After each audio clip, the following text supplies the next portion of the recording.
YouTube, this is Christina, Miss Bunny Ears, and I'm going to talk to you about my Bunny Book Club pick of July, and that was The Book of Lost Things by John Connolly. And so I actually just filmed my July wrap-up video, and where I talked a little bit about this book, but this is my more in-depth review of the novel, and my feelings specifically on how I like the novel, and the novel's characters and plot and writing style and the works, basically. And so if you're interested, keep watching. So I didn't know exactly what I was getting into. I remember reading this plot line for the video introducing my Bunny Book Club of the Month pick of July, which was this book. But now I can kind of explain it better. So David is 12 years old, and his mother died not too long ago, and it's in the World War II era, but basically he couldn't let go of his mother's death. It was just plaguing him. He just missed her, needed her, and at one point in the story it became a point where he just didn't want to admit his loss of her. But his dad shows really early that he moved on. He finds a wife, or I guess girlfriend, not really a wife, finds a wife. Sorry. He finds a girlfriend, eventually gets a child, maybe they get married, I don't know. But he ends up moving in with them into a different house, as to my knowledge, I think. And he starts living in someone's old bedroom, which is Rosie's uncle, grandfather, something like that. He's got lots of books and fairy tales in that room. And David starts realizing that those books talk to him. And over time, it's like he starts hearing voices. And he starts like going crazy and having visions. And his dad wants him to go to a psychiatrist. Which makes sense. I mean, if you're hearing voices, go to a psychiatrist, please. I didn't mean to come off wrong. Just saying. But anyways, and so eventually he finds himself not only hearing things from this book, but finds himself in the world of the books. And that's basically the gist of the plotline in itself. I really enjoyed this novel. I enjoyed the characters. I enjoyed some themes in here of like retellings of stories, of folklore, because much of the adventures in this story follow retellings of Grimm fairy tales, which I found that really cool. But it's beyond that. It's like a mixture of like Alice in Wonderland, but like Grimm fairy tales, but it's like really creepy and dark and disturbing, which is all about that stuff. Come on, guys, I'm all about it. I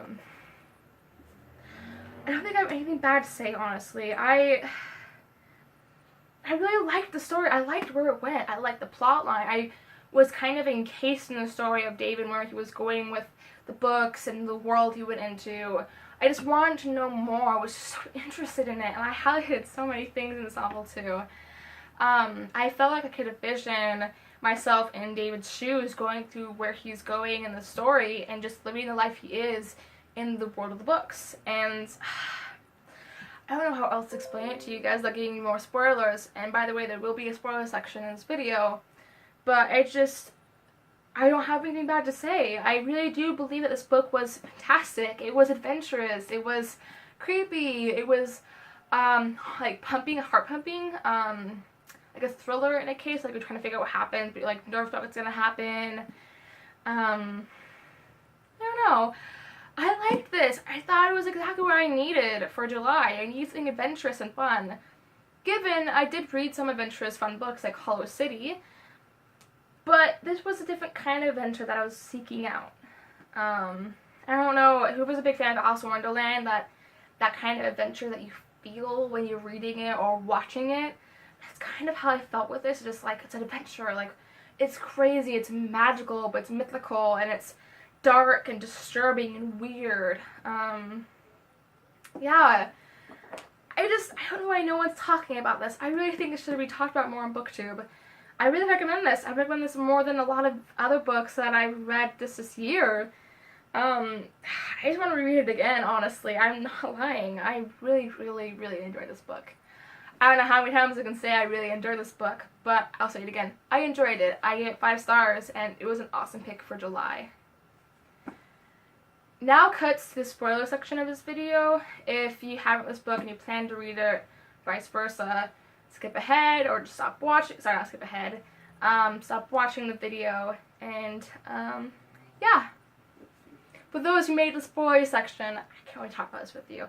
So, the fact that the books talk about his mother being alive, I feel like that's never really talked about. Do you guys feel that way? I felt that way. Like, his mom, his mom's voice coming through the books was really intriguing. Like, but she's dead. How could that happen?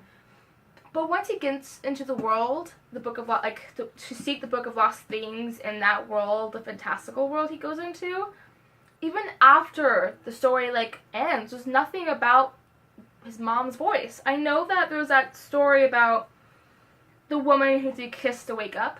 Sleeping Beauty, I guess. Sorry, it is Sleeping Beauty's retelling, isn't it? I think it is. But she ends up being a vampire, right? Right.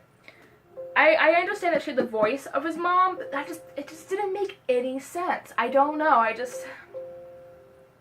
Maybe I just didn't read it clearly enough. Maybe I just skimmed over and looked over that part, but I don't think that was really explained, Connolly. What the heck?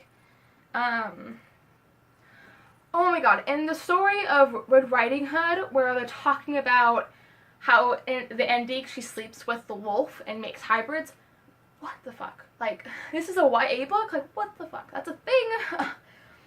Bestiality is disgusting. I just thought that was, because just of course it's a story to talk about the history of the world he's in.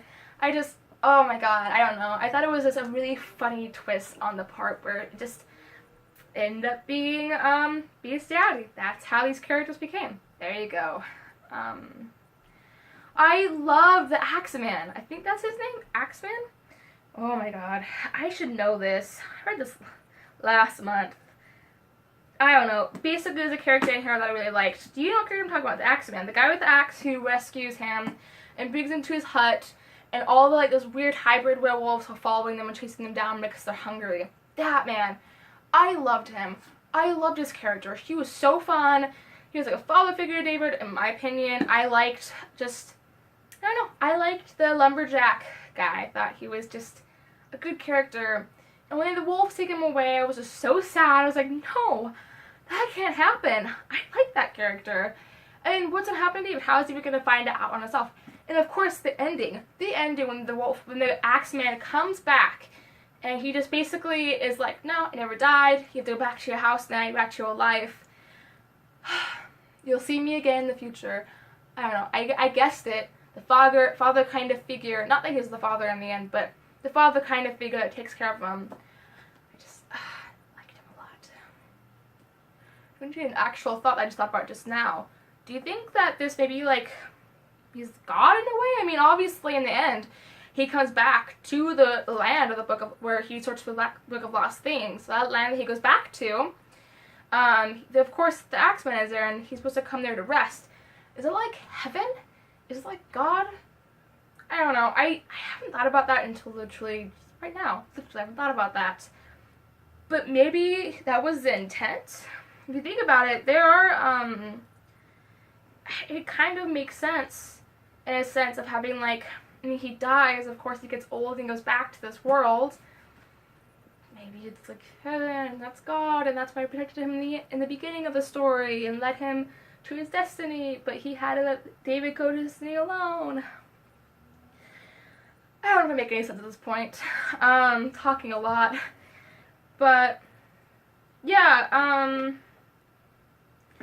don't know. I could write a book like this, you know? I feel like this was really well crafted, John Connolly, and I do think I'd pick up more books of his in the future. That's how much I love this novel. Richmond Time Dispatch, just deliciously twisted. It really is. I'm telling you guys. I know that not everyone read this book last month, or if anyone did at all. I mean, obviously I just started this YouTube channel. And I'm not sure if any of my friends or people who joined this channel read this book, but in case you were watching this review and you did love this book, you watched this review and you think about picking up this book, do it. I'm serious. Go read this book. Give it a shot. Give it a chance. It's good. And that's it for my review video of the Book of Lost Things. Thank you for joining me, and goodbye.